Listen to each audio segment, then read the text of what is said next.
Havia um homem descendo no caminho entre Jerusalém e Jericó, caiu na mão de salteadores e foi esfolado e deixado semi-morto.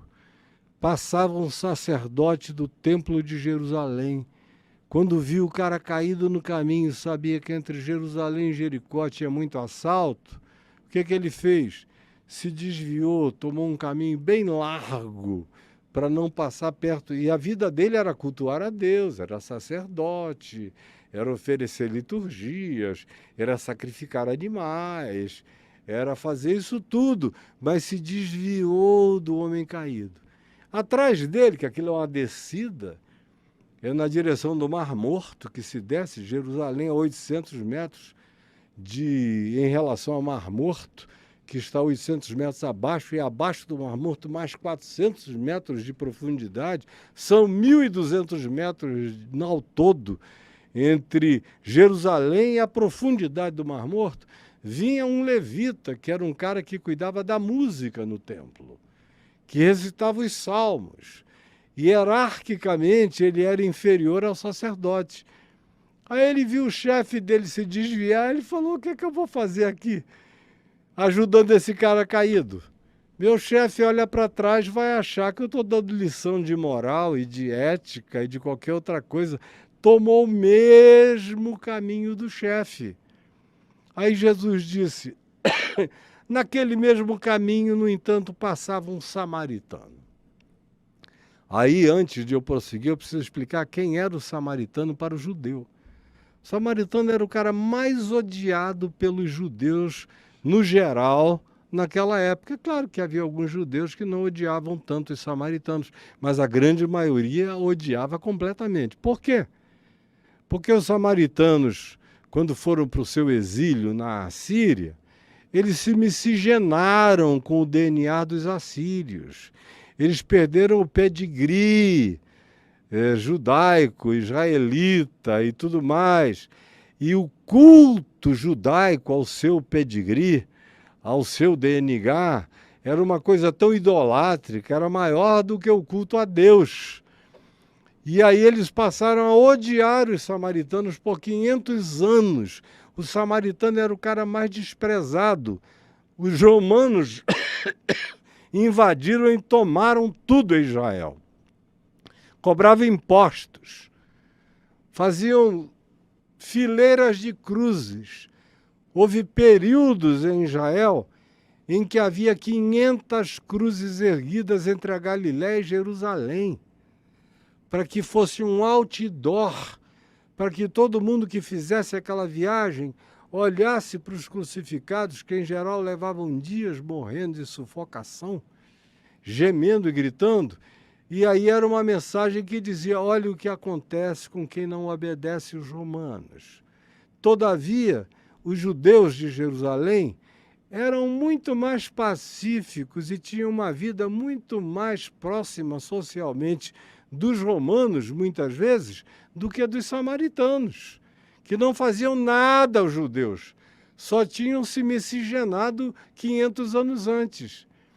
Para piorar um pouco essa história, quando Jesus tinha mais ou menos 19 anos de idade, um samaritano perturbado, louco, provavelmente esquizofrênico, descompensado, entrou no templo em Jerusalém, pegou um monte de ossos humanos numa sepultura e jogou em cima do altar do templo, criando uma dessacralização, um sacrilégio, do ponto de vista dos judeus. E aí o ódio aumentou ainda mais, de modo que todo judeu muito piedoso, todo dia às 6 da tarde, estendia a mão na direção de Samaria e amaldiçoava os samaritanos em nome do Deus de Abraão, de Isaque e de Jacó. Você vê o que a religião é capaz de fazer em nome de Deus, usando o nome de Deus de maneira tão maligna. Se tem uma designação para satânico, é isso. É esse ódio praticado em nome de Deus, nada pode ser mais perverso do que isso. Aí Jesus pega, fecha aqui parênteses e diz: passava por ali um samaritano, cara caído na estrada.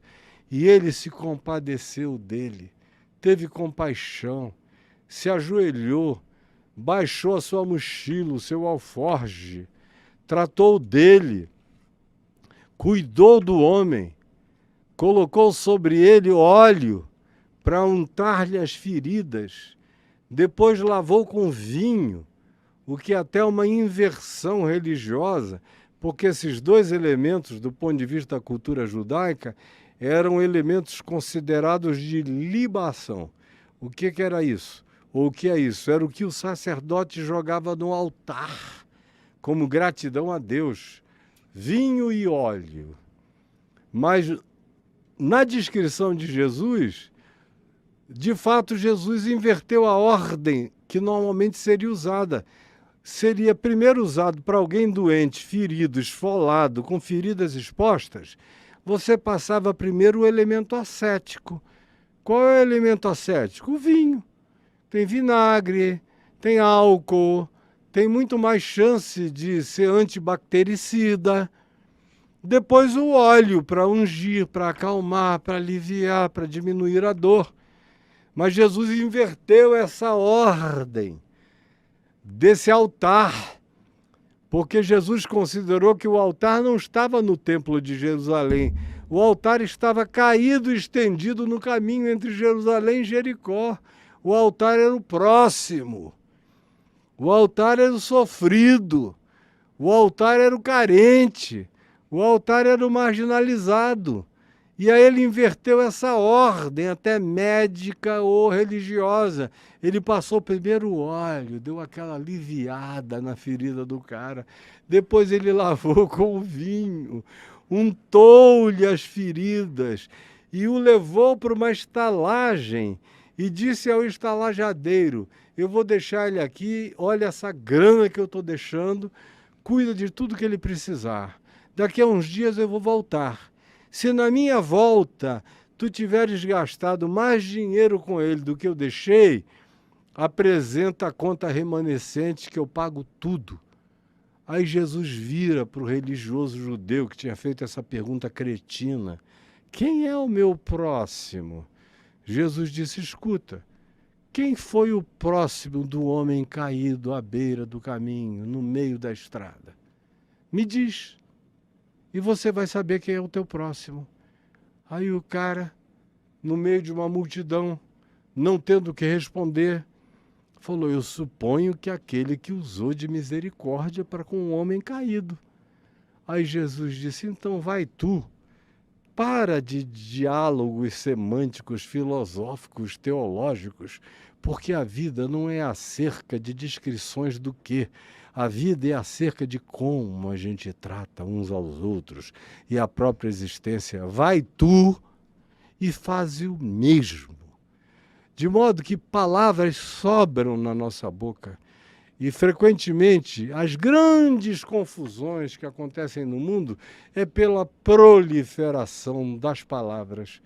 Eu estive há 3 dias atrás num debate com um rabino e um sheik lindo, muçulmano, meigo, doce, humilde, simples, santo, quebrantado. Meu espírito se afeiçoou ao dele instantaneamente. Me fez um convite para que na minha próxima vinda a São Paulo eu vá à mesquita dele para nós orarmos juntos.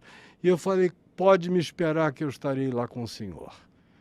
Pode me esperar. Ele pensou que era mais velho do que eu, porque a cabeça dele está toda branca e a minha ainda não. Mas eu sou quase 12 anos, 10, 11 anos mais velho do que ele. Aí eu falei: eu estarei lá com o senhor para nós nos ajoelharmos e orarmos juntos, porque eu não faço distinção, só há um Deus. E ele é amor. E quem quer que o ame, o conhece. E todo aquele que ama ao próximo conhece a Deus.